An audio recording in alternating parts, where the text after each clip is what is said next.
जब संपूर्ण वैभव होते हुए भी प्रभु श्री राम का मन व्याकुल था, तब गुरु वशिष्ठ के ज्ञान ने उन्हें विषाद से बाहर निकाला। सुनिए बकुल जी की वाणी में। जय श्री राम। स्वागत है। और कल हमने देखा कि पूरे अस्तित्व जो भी कल चेतना के बारे में बताया, मन के बारे में बताया, परमात्मा के बारे में बताया, आत्मा के बारे में बताया।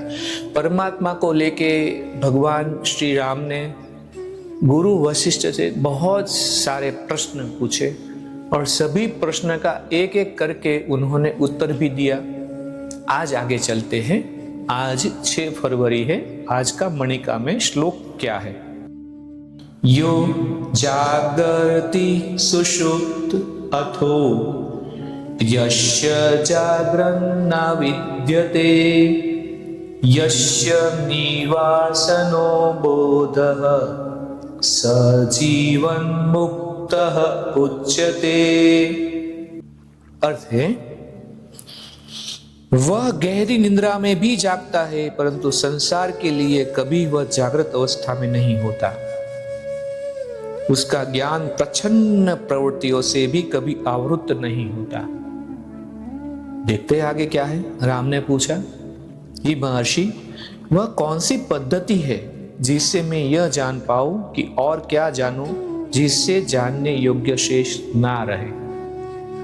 तो वापस हम यहां पे ही आ जाते हैं कि जो नचिकेता यम से यही प्रश्न पूछते हैं कि मुझे कृपया आप ऐसा बताइए जो जानने योग्य है, जो कभी हमने जाना नहीं। यही प्रश्न श्वेत केतु पिता उद्दालक से पूछते हैं। क्या जो यही प्रश्न भगवान श्री राम ने गुरु वशिष्ठ से पूछा, कौन सी पद्धति है जिससे मैं यह जान पाऊं कि और क्या जानूं जिससे जानने योग्य विशेष ना रहे। वशिष्ठ ने उत्तर दिया, निरंतर दोषपूर्ण चिंतन करते रहने के फलस्वरूप यह दोषपूर्ण धारणा हमारे भीतर गर्ज कर चुकी है कि यह संसार वास्तविक है, तो भी इसे दूर किया जा सकता है। इसके लिए तुम्हें नित्य संतों महात्माओं की संगति करनी होगी और पवित्र धर्म ग्रंथों का अध्ययन करना होगा। सभी धर्म ग्रंथों में महारामायण यानी कि जो हम पाठ कर रहे हैं वो सबसे उत्तम है। जो इसमें प्राप्त होता है वह अन्य ग्रंथों में भी प्राप्त हो जाता है, परंतु जो इसमें सुलभ नहीं वह अन्यत्र भी सुलभ नहीं है।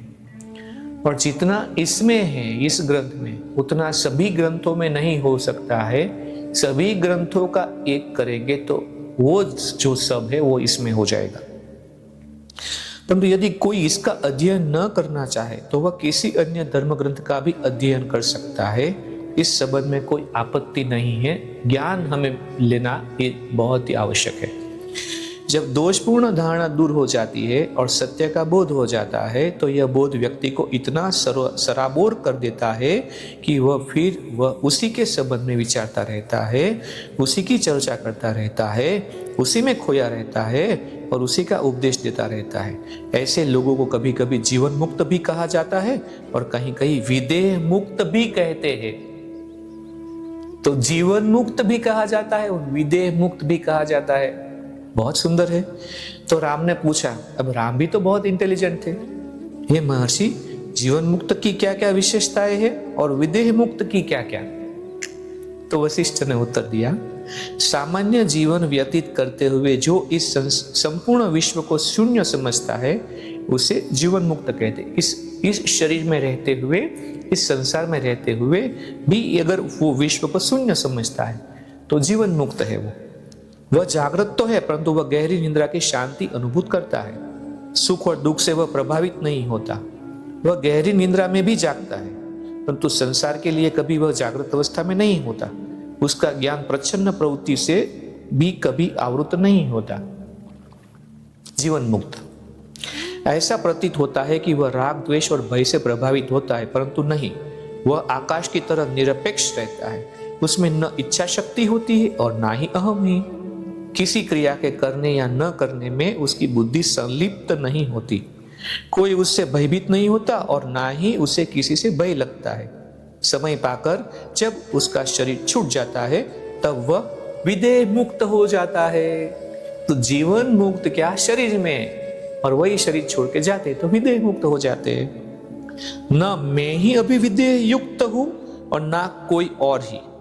वह सूर्य है जो प्रकाश देता है, वह विष्णु है जो सबकी रक्षा करता है, वह रुद्र है जो सबका संहार करता है, वह आकाश है, वह भूमि है, वह जल है और वह अग्नि है।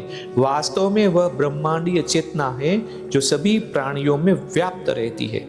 जो कुछ भूत में था, वर्तमान में है और भविष्य में होगा, निश्चय ही वही वह सब है और एकमात्र वही है। यही है, यही है, यही है, यही है एकमात्र व्याप्त चेतना। और उसी खुशी के साथ आज हम यहाँ पे विराम लेते हैं, फिर कल वापस हम मिलेंगे।